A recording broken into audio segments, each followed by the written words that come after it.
ఉన్న పరిస్థితుల్లో నేను మిమ్మల్ని గెలిపించుకుంటాను అని చెప్పనని బాపట్ల నియోజకవర్గంలో కోన రఘుపతికి ఇచ్చి మిమ్మల్ని ఆయన గెలిపించుకోవాల్సిన బాధ్యత మీ అందరి మీద ఉందని అక్కడ అందరి మీద పెట్టి నేను గెలిపించుకొని వస్తాను లాస్ట్ టైం లాగా చేసినటువంటి ముఖ్యమంత్రి కూడా ఈయనే.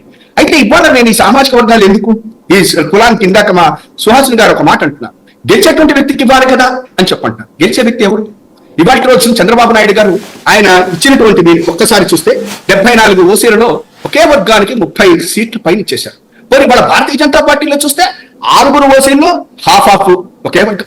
మళ్ళా ఇక్కడ వీళ్ళు జనసేనలోకి వచ్చేసరికల్లా అసలు వాళ్ళకి లేకపోవచ్చు, అది వేరే మొత్తం తీసేశారు. నేను కాదని అంటాను, కానీ ఎవరికి ఇచ్చారు మీరు?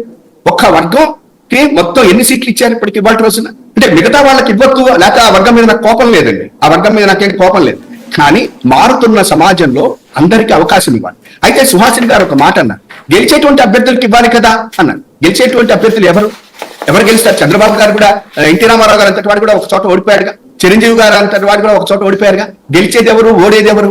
పార్టీలు, రాజకీయ పార్టీలు వాళ్ళకి అవకాశం ఇస్తే కదా. ఇవాళ రోజున 3 కాపులకి పార్లమెంట్ లో సీట్కి ఇచ్చి 11 మంది బీసీలకు ఇస్తే ఆ ఇచ్చేటువంటి వ్యక్తి దొరకాలి కదా. ఆ దొరికిన వ్యక్తి వాడు జగన్మోహన్ రెడ్డి గారు అయితే మనం గెలిపించుకోవాల్సిన బాధ్యత ప్రజలది. అంతే ఇస్తారు ఆ పార్టీలు అంటే. ఇవాళ నేను రాజకీయ పార్టీలకు కూడా ఒక్క విషయం చెప్తున్నానండి, ఇవాళ రోజున రాజకీయ పార్టీలు కనుక సామాజిక న్యాయం చేయటం విధంగా కనుక వెళ్ళకపోయేటైతే ఇవాళ దేశానికి, రాష్ట్రానికి అన్యాయం జరుగుతుంది అని చెప్తాను. అయితే ఇవాళ నిన్న ఒక చిన్న ఇన్సిడెంట్ మీరు చూశారు సాయి గారు. నేను అన్నాను, జగన్మోహన్ రెడ్డి గారు సార్ ఒక ఆయన డ్రైవర్ ఒక ఆయనకి మడకసిరిలో ఒక ఆయనకి ఇట్లా ఇచ్చారండి అంటే, మనం ఏదో మీ దాంట్లోనే అనుకుంటా గన్నవరం అట్లా మాట్లాడారు. నిన్న మన సింగనమల్ల ఏం మాట్లాడారండి, ఎంత దారుణంగా మాట్లాడారండి. ఇది ఈ రకమైనటువంటి నైజమే ఈ రాష్ట్రంలో 40 నుంచి 50 సంవత్సరాల నుంచి వచ్చి ఒక బీసీ అయినా, ఒక ఎస్సీ అయినా, ఒక బ్రాహ్మణ అయినా, ఇంకో వైశ్యుడైనా, ఇంకోటైనా ఈ రకమైనటువంటి ఇదితో ఉండటం మూలకంగా రాజకీయాల్లో రావాలంటే భయం వేస్తాం. ఎందుకు?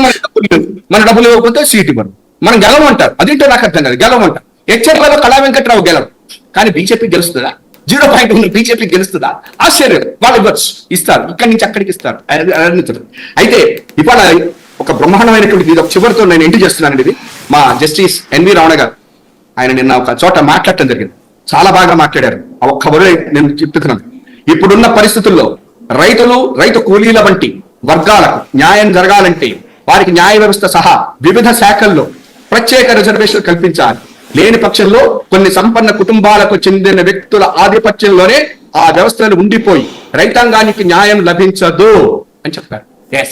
ఇవాళ రైతులే కాదు, రిజర్వేషన్లు ఇవ్వకపోయినా పర్వాలా, నా పార్టీ తరఫున రిజర్వేషన్ లేకుండానే అన్ని చోట్ల కూడా నేను ఇస్తాను అని చెప్పని ఇవాళ బీసీలు, ఎస్సీలు, ఎస్టీలు, మైనార్టీలకు వాళ్ళ జగన్మోహన్ రెడ్డి గారు ఇవ్వటం, ఇది మనం అందరం చూడాలి. నిజంగా మాట్లాడింది కరెక్ట్.